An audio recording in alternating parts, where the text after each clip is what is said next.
15 years of 60-hour weeks at Whitfield Engineering. Never missed a deadline.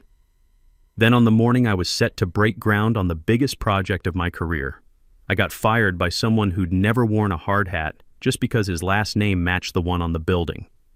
What he didn't know was that I was the only reason 35 major clients representing 58 active projects stayed on track, and he just lit the fuse on his own destruction. My name is Richard Callahan, and at 48, I'd built my entire reputation around being the most reliable project manager at Whitfield Engineering. That Friday morning in December started like any other. Coffee at 6 o'clock, office by 6:30, reviewing the Mercy General Hospital expansion blueprints for what had to be the 30th time. $25 million. Not our biggest project, but significant enough that I'd personally shepherded it through 8 months of permitting hell. The email notification popped up at 9:15. Not from my direct supervisor, Harold, who was in Washington meeting with Army Corps of Engineers all week. From Austin Whitfield. Come to my office immediately. Austin, 29 years old, Northwestern MBA, son of our founding partner. He'd been installed as operations director 2 months ago after what the company newsletter called an extensive national search. The search that somehow missed every qualified candidate and landed on the boss's kid who'd spent the last 3 years at a consulting firm in Chicago, telling other people how to run their businesses. I saved my work, grabbed my coffee, and walked the long hallway to the corner office that used to belong to our head of field operations. Austin had redecorated. Gone were the engineering charts and safety awards, replaced by motivational posters and a putting green. He didn't look up when I knocked. Sit. The chair across from his desk was deliberately low, a power play I'd seen in bad movies. Austin was scrolling through his phone, designer loafers propped on the mahogany desk his grandfather had built by hand. Richard, he finally acknowledged me, setting down his phone like it pained him. We need to discuss your trajectory here. Is there an issue with the Mercy General project? I can walk you through the timeline. It's not about any specific project. He leaned back, fingers steepled. It's about optimization, synergy, the direction we're taking the company. Optimization. I'd managed more successful projects than any non-partner for 5 consecutive years. My cost overrun rate was 2.1%. But sure, let's talk about synergy. I'm not following. Look, you're competent. No one's saying you're not competent. The way he said it made competent sound like an insult. But Whitfield Engineering is evolving.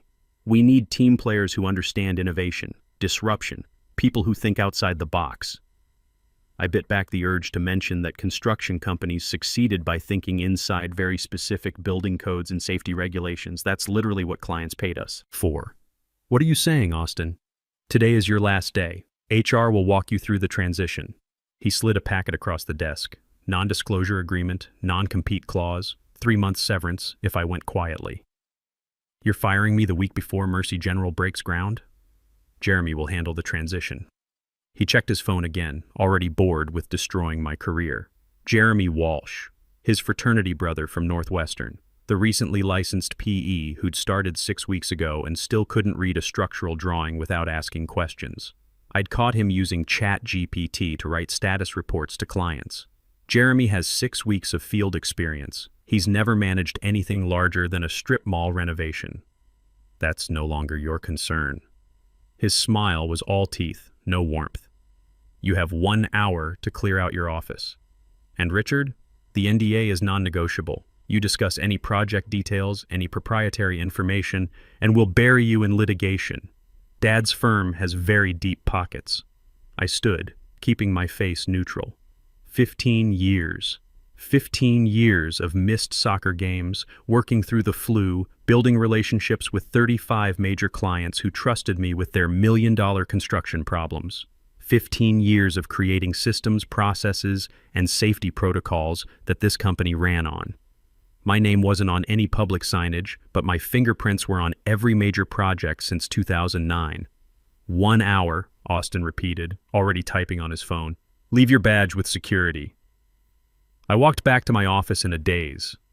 Through the glass walls, I could see my colleagues avoiding eye contact.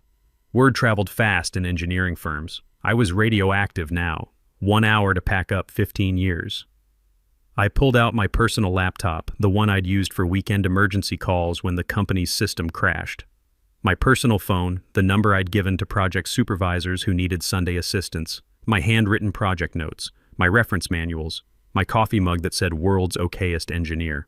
What they couldn't pack into a box were the relationships I'd built, the personal cell numbers saved in my phone, the trust earned through countless hours of meticulous work. As security watched me fill a banker's box, I thought about Mercy General Hospital, about how their facilities director, Patricia Hendricks, had specifically requested me after I'd saved them from a catastrophic foundation issue 3 years ago, about how she'd invited me to her retirement party next month, about how she had no idea that tomorrow her $25 million expansion would be managed by someone who thought rebar spacing was a suggestion, not a requirement. I signed the papers, took my box, handed over my badge, but as I walked out of Whitfield Engineering for the last time, past the granite lobby and the framed photos of 40 years of successful projects, I wasn't thinking about what I'd lost. I was thinking about what they'd forgotten I still had. I sat in my home office at 2:30 p.m., still wearing my work boots, staring at the banker's box like it might explain what had just happened. The house was quiet. Linda was at work. The kids wouldn't be home from school for another hour. I should have been at the Mercy General pre-construction meeting right now, walking Patricia through the final schedule. Instead, I was unemployed 3 weeks before Christmas. The reality hit me like a sledgehammer. Christmas presents for Sarah and Mike, Sarah's college application fees due in January, the mortgage payment, health insurance that would run out in 3 months. At 48, I was starting over in an industry that worshipped young hotshots with MBAs and treated experienced engineers like expensive dinosaurs. But the shock was wearing off, replaced by something sharper, anger, maybe, or clarity. I opened my laptop and started taking inventory of what I actually possessed versus what Whitfield Engineering thought they owned. First, the project documentation. Over 15 years, I developed comprehensive project management templates, safety checklists, and vendor qualification frameworks. The company had never asked me to transfer these to their servers, probably because no one there understood their value. They sat in my personal cloud storage, meticulously organized. My intellectual property, created on my own time, refined through hundreds of projects. Second, the contacts. I pulled out my personal phone and scrolled through the numbers. Patricia Hendricks from Mercy General, George Martinez at Dallas Municipal Authority, Carol Stevens from Baxter Industries, 35 project managers, facilities directors, and procurement heads who had my direct line because Whitfield's official channels meant waiting a week for a callback. These weren't just business cards collected at trade shows. These were people who texted me photos of their grandkids, who asked for restaurant recommendations when they visited Dallas, who trusted me with their construction headaches because I'd proven myself through years of 2 a.m. crisis calls and weekend emergency site visits. Third, the knowledge. I opened a spreadsheet and started listing every active project, every pending bid, every client preference and quirk. Johnson Medical needed everything delivered before 7 a.m. because of their surgery schedule. Metro Planning required all change orders submitted by Wednesday for Thursday review. Mercy General had a standing policy that no concrete pours could happen during patient visiting hours. Details that weren't in any file. Context that couldn't be transferred in a 1-hour transition meeting with someone who thought a PNID was a type of software program. My phone buzzed. Thomas Bennett, my former colleague at the city planning office. Heard what happened, can't believe it. Austin says Jeremy is taking over your projects. God help us all. I didn't respond. The NDA was vague about personal communications, and I wasn't taking chances. But Thomas's text confirmed what I suspected. Panic was already setting in.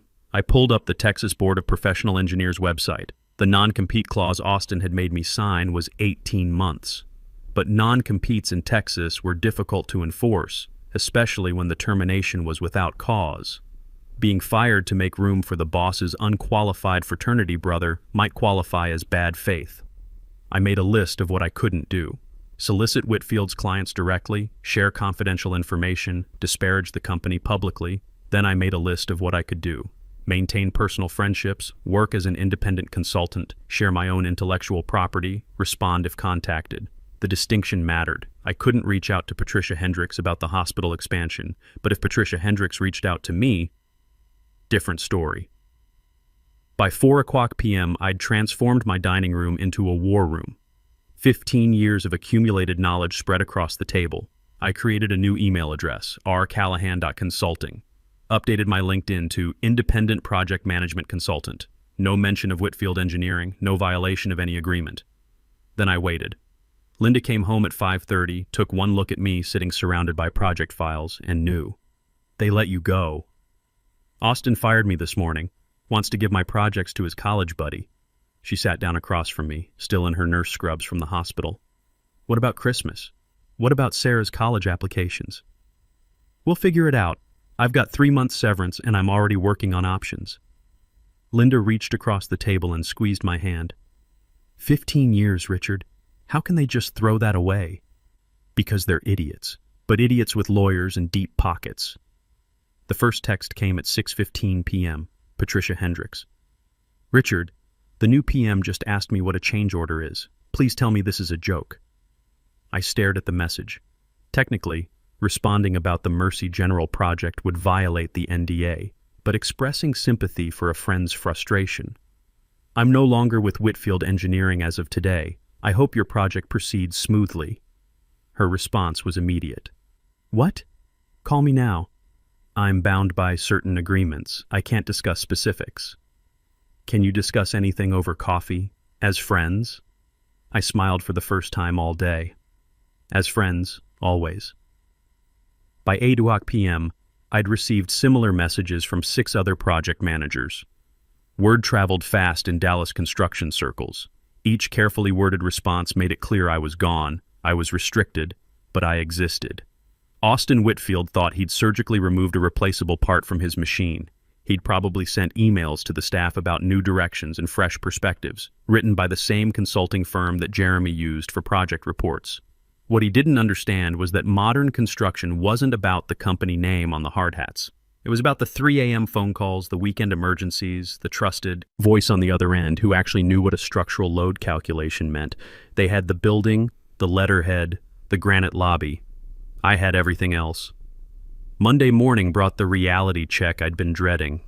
Sarah and Mike were at the breakfast table when I broke the news. So, you're unemployed? Sarah asked, looking up from her college brochures. Temporarily. I'm starting my own consulting practice.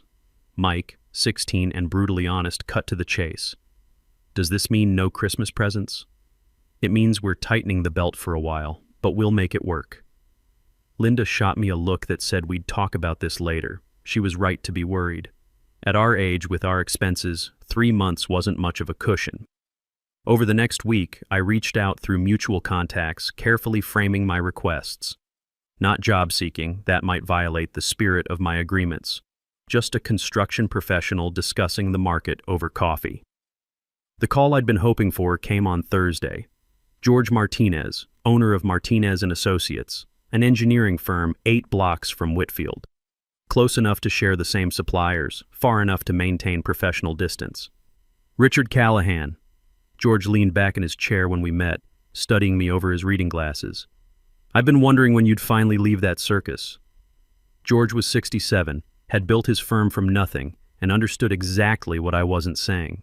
Martinez & Associates had 25 engineers to Whitfield's 85, but they'd survived 35 years by being smart, not big. I'm exploring my options, I said carefully. Consulting, perhaps independent work. Independent work, he smiled. With your client relationships. I maintain personal friendships with many Dallas project managers. Naturally, those friendships persist regardless of my employment status. Hypothetically, he said, if Martinez & Associates were to bring on an independent consultant, not an employee, mind you, someone with extensive project management experience and established relationships, how might that work? Hypothetically, such an arrangement would need to respect any existing agreements the consultant might have. No direct solicitation, no sharing of proprietary information. But if clients were to independently seek out that consultant, they'd need representation. George poured himself water from a glass pitcher. Austin Whitfield called me yesterday, warned me about a former employee who might try to violate his non-compete, suggested any firm that helped him would face litigation. My stomach tightened. And? I told him Martinez & Associates doesn't respond well to threats, especially empty ones from kids playing dress-up in their daddy's suits. For the first time in days, I felt something like hope. "Here's what I propose," George continued. "Martinez and Associates brings you on as an independent consultant. You work on your own matters, build your own practice. We provide infrastructure, insurance coverage, and legal protection if Whitfield decides to get nasty. What's your cut? 25% of billings. That includes full litigation support if they come after you. And trust me, they will." 25% was reasonable. At Whitfield, I'd kept nothing beyond my salary, but 25% of something beat 100% of nothing. "I accept," I said, "with conditions. I won't solicit any Whitfield clients, but if they come to me, I'll represent them. Welcome to Martinez and Associates. Come back tomorrow. We'll get you set up. And Richard, document everything. Every text, every call, every contact who reaches out. We're going to need it." That night, I told Linda about the Martinez deal over dinner. She was cautiously optimistic, but I could see the worry lines around her eyes. "It's a start," she said. "But 25% of what? You don't have any clients yet." She was right. But I had something better than clients. I had relationships.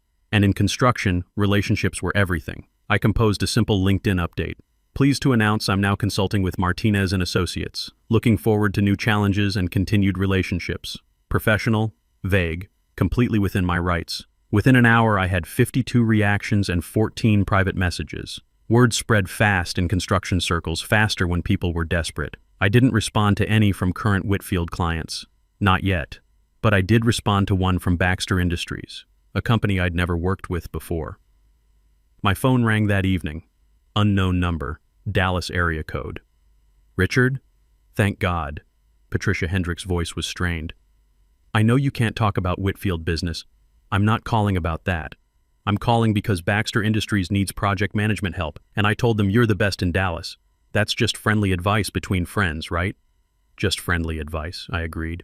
"Good, because I'd hate to think my recommendation would cause you any problems, especially since as a friend I might mention your name to a few other facilities directors who've been complaining about their current representation." We both knew what she was really saying. "I appreciate your friendship, Patricia." "Likewise. Oh, and Richard? Austin Whitfield is an idiot. That's not business talk, that's just one friend to another." She hung up before I could respond. The first real domino fell 10 days later at 2:45 a.m. on a Tuesday. I was awake reviewing the new OSHA fall protection standards that had gone into effect 6 months ago, the kind of tedious regulatory update that made most project managers' eyes glaze over. But details mattered, especially details that could cost companies millions in fines.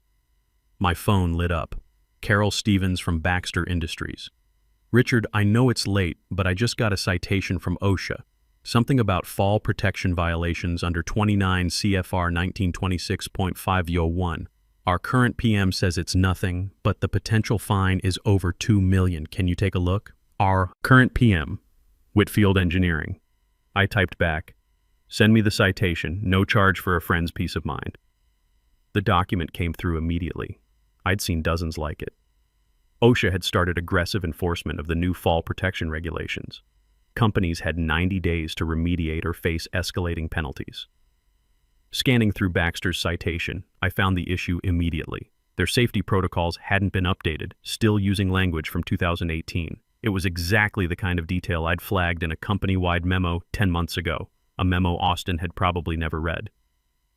"Carol, you need specialized safety counsel immediately. This is serious. The citation references multiple violations that compound the penalties. Can you handle it?" "I can work with Martinez and Associates' safety team, but you need to move fast. Day 60 of your notice period is Thursday." "I'm calling our board chair now. Expect a call from legal in the morning." By 9:00 a.m., Baxter Industries had officially retained Martinez and Associates for emergency safety remediation. Their first act, requesting all documentation from Whitfield Engineering regarding previous safety compliance work. The files Whitfield sent over were a disaster. Outdated templates, boilerplate language, no evidence of the comprehensive safety audit I'd recommended and documented last year. George Martinez walked into my new office at 10:30, grinning.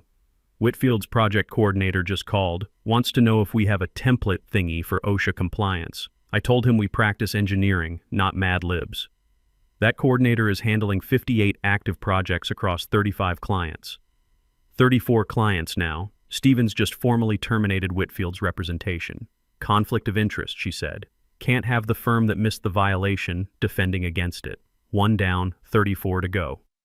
I spent the next 72 hours working with Martinez's safety team to build Baxter's remediation plan.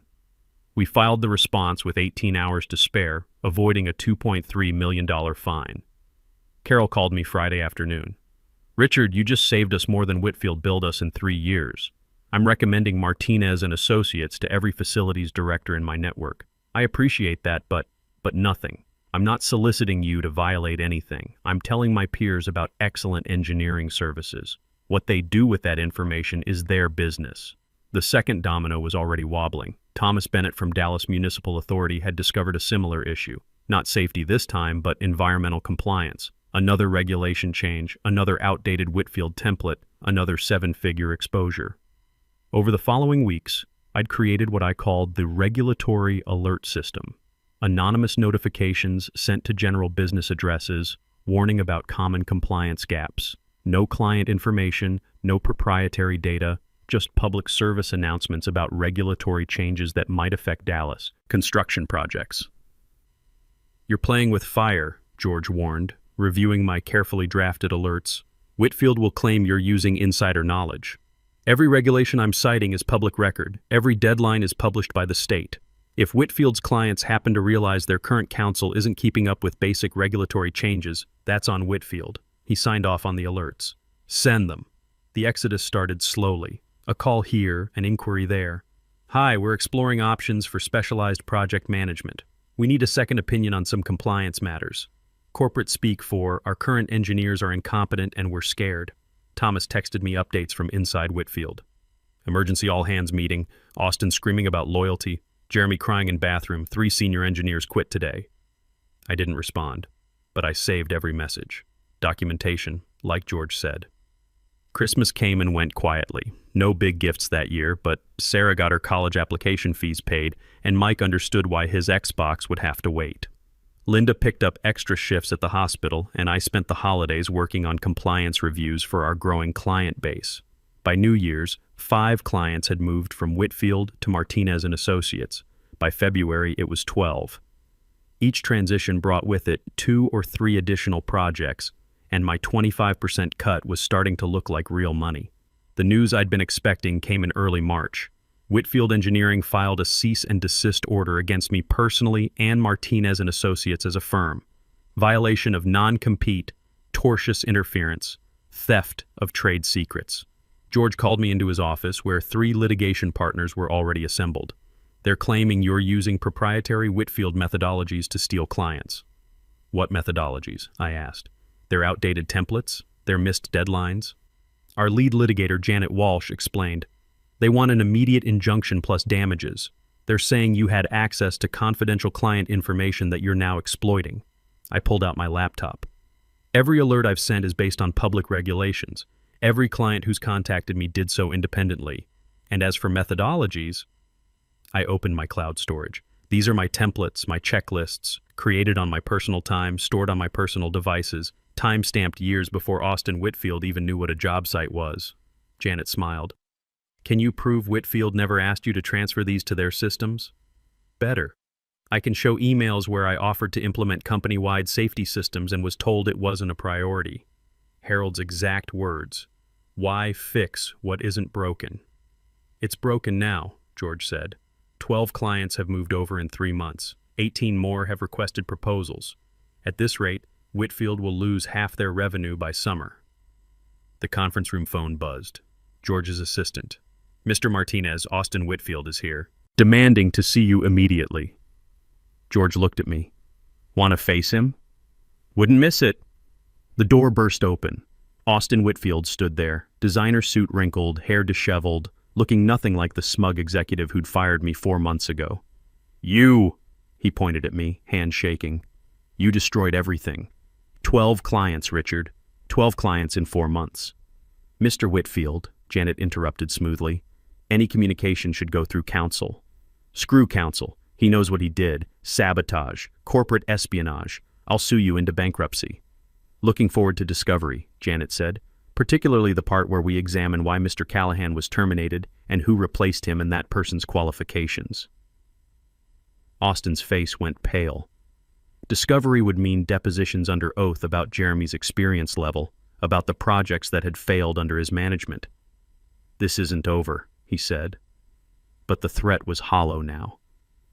"Your father built a respectable firm," George stood. "You destroyed it in 6 months. Mr. Callahan just refused to go down with the ship. Now get out of my office." Austin left, slamming the door hard enough to rattle the windows. Janet turned to me. "He's panicking. Panicked people make mistakes. Keep doing exactly what you're doing." That afternoon, 4 more clients called. Not about compliance issues this time. They'd heard about Austin's meltdown. Heard he'd stormed into Martinez and Associates making threats. Engineering services relied on one thing above all: trust. And Austin Whitfield had just shown the remaining 22 major clients exactly who they'd been trusting with their construction projects. The emergency board meeting at Whitfield Engineering started at 8 a.m. sharp on Thursday. Thomas Liv texted me from the parking lot. Complete meltdown. Senior partners demanding answers. Austin blaming everyone but himself. Harold's back from D.C. looks furious. I was preparing for 3 client meetings when Janet knocked. "Thought you'd want to see this." She handed me a printout from Engineering News Record. The headline read, "Whitfield Engineering Hemorrhaging Clients Amid Leadership Crisis." The article was brutal. Anonymous sources discussing the firm's chaos, clients questioning the sudden departures, and buried in paragraph 6.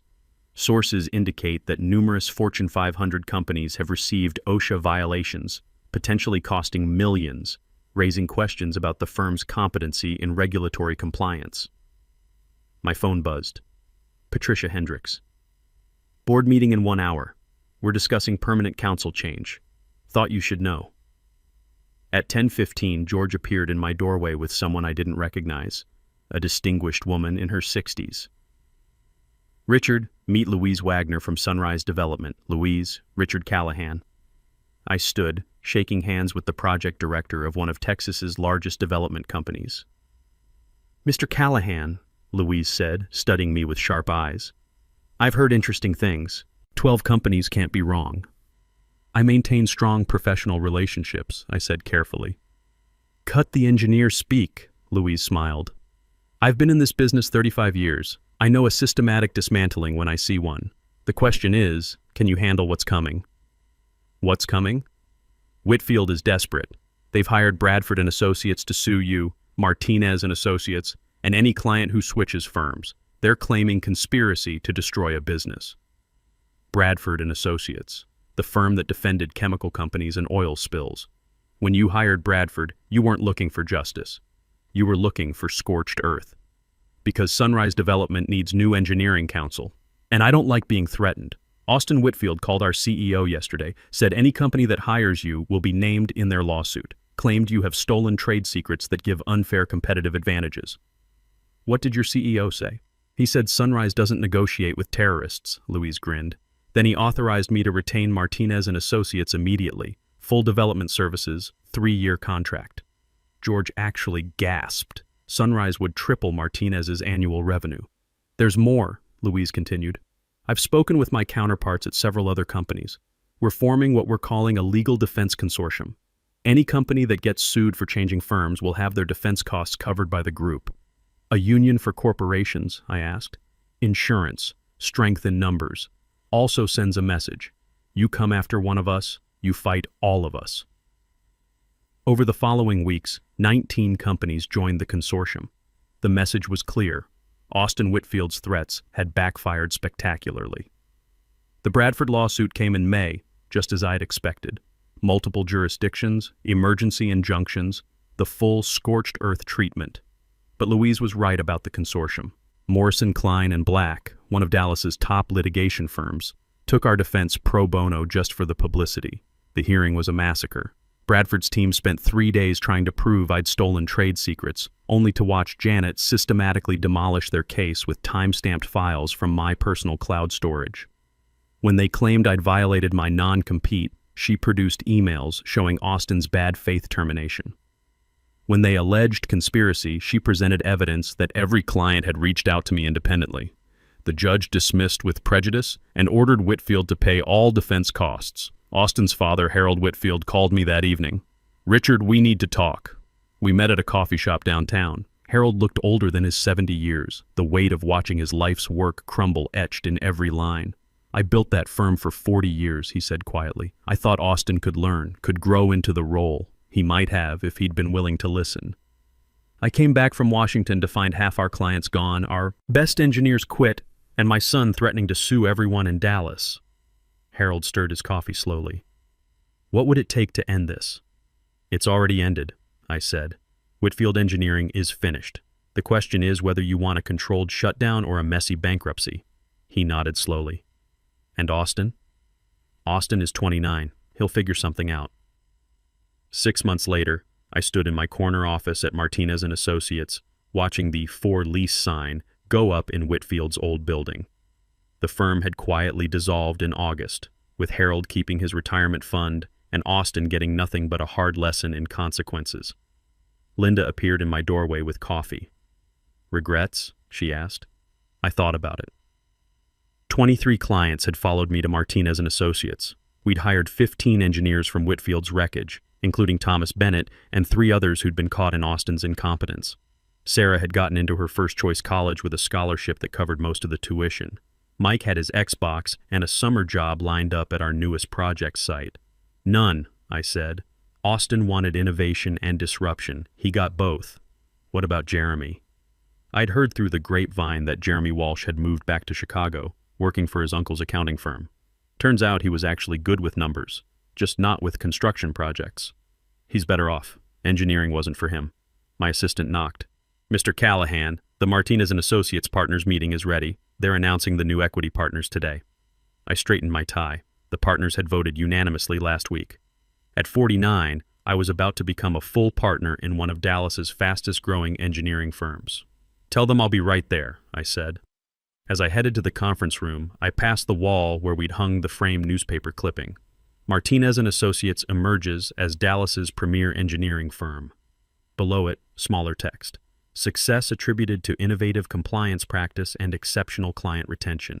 No mention of Whitfield Engineering. No mention of the 23 clients who'd followed me. No mention of Austin's spectacular failure. History, I'd learned, was written by those who survived to build something better. The conference room was packed with engineers, eager to be part of a firm that valued competence over connections. I looked at them and saw myself 15 years ago, confident in my abilities, unaware how quickly everything could change. "Good afternoon," I began. "Let me tell you about the most important lesson you'll ever learn in this profession. It's not about knowing the regulations, though that matters. It's not about managing schedules or controlling costs, though those matter too. It's about trust. Lose that and you lose everything. Keep it and you'll build something that lasts." I thought about Austin Whitfield, probably selling insurance somewhere in the suburbs now, about Harold, playing golf in retirement, watching his son learn lessons that came too late, about Jeremy, finding his place in a profession that actually suited him. Then I thought about the 23 clients who'd trusted me enough to follow me into uncertainty, and the firm that had given me the chance to prove what experience and competence could build when freed from nepotism and arrogance. "So let's talk about what trust really means," I continued, "and why it's the only currency that matters in this business." The eager faces leaned in, ready to learn, and I was finally ready to teach.